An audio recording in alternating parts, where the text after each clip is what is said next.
Today I'm going to discuss iron deficiency anemia, the pathophysiology and causes of it, signs and symptoms, who's at risk, medical management, nursing management, diagnosis, and its impact on nursing.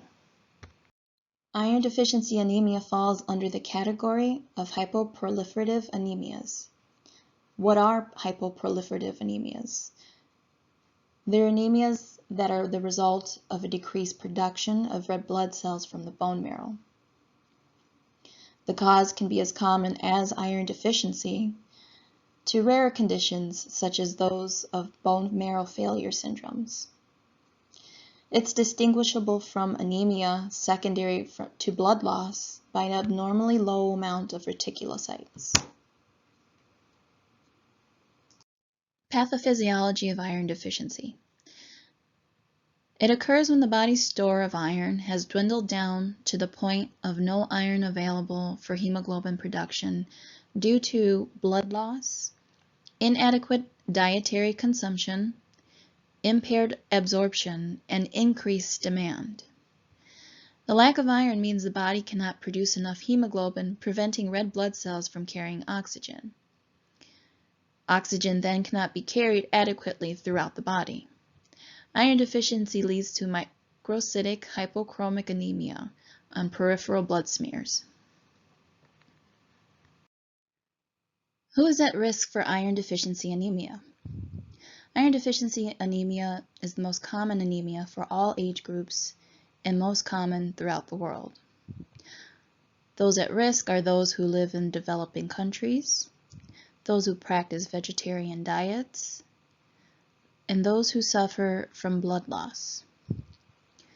It also includes those at risk for inadequate amounts of iron in their diet to keep up with growth demands, such as children, adolescents, and pregnant women.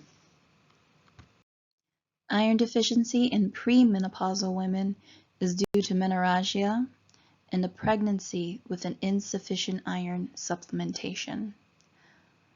Most common causes for men and post-menopausal women is bleeding that can occur from ulcers, gastritis, irritable bowel disease, gastrointestinal tumors, and other causes include malabsorption caused by a gastrectomy or those who suffer from celiac disease. Signs and symptoms of iron deficiency anemia are typically asymptomatic. Pallor is the most important sign, but not visible until hemoglobin levels fall to 7 to 8 grams a deciliter. And they also include fatigue, shortness of breath, cognitive impairment and developmental delay in children, worsening congestive heart failure, pale skin and conjunctiva, tachycardia at rest, glossitis, angular stomatitis, concave or spoon-like fingernails, enhanced leakage of plasma proteins, which also causes edema, retarded growth, and decreased serum concentrations of proteins such as albumin, gamma globulin, and transferrin. Assessing for iron deficiency anemia. This type of anemia may be detected either due to complaints of fatigue or during a physical examination. The nurse should make assessments during a physical examination for pale mucous membranes and skin, complaints of fatigue, concave fingernails, and tachycardia at rest, as was mentioned before in the clinical manifestations. Diagnosis can be made with a stool specimen collection to test for occult blood and H. pylori infection, with a bone marrow aspiration and biopsy with an iron staining, blood samples to assess for hemoglobins of less than 13 grams a deciliter for men, and less than 10 grams a deciliter for women.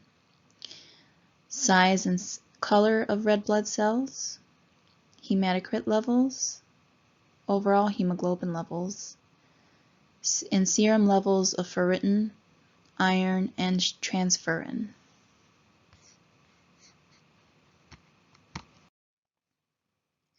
Medical management. There are various oral iron preparations available and are preferred to treat iron deficiency anemia and include ferrous sulfate, ferrous succinate, ferrous gluconate, and ferrous fumarate. Oral preparations are preferable over the intravenous treatments and are inexpensive. Recommended daily dose for those with iron deficiency anemia is about 100 grams a day of the elemental iron. Food can decrease the absorption of iron, but it is recommended to take with either orange juice or a vitamin C supplement, as vitamin C enhances the absorption of iron. Typically, iron should be taken on an empty stomach either 1 hour before or 2 hours after eating. Gastrointestinal discomforts, such as nausea, can be reduced if the tablets are first taken once a day for the first few days, increased to 2 tablets for another few days, and then finally increased to 3 tablets per day. Hemoglobin levels are expected to rise after about a week and by 1 to 2 grams a deciliter after 4 to 8 weeks. Iron stores take longer to replenish and may require 6 to 12 months of supplementation. Should the patient have poor absorption abilities or have a poor tolerance to oral supplementation, IV administration is considered. IV iron preparations include Infed, a low molecular weight iron dextrin, Furlicet, Venofer, Ferraheme, Monofer, and Injectafer. Nursing management. The primary goal of nursing management is prevention, which can be achieved through education and food selection. Foods high in iron include organ meats, such as beef or calf liver and chicken livers.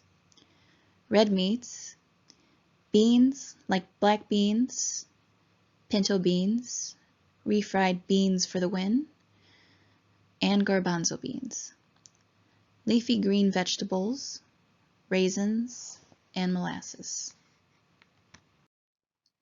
To enhance absorption, it is important to also eat foods that are rich in vitamin C, such as citrus fruits and juices, strawberries, tomatoes, broccoli, and eating foods that are high in fiber to counteract the constipating effects that iron supplements have.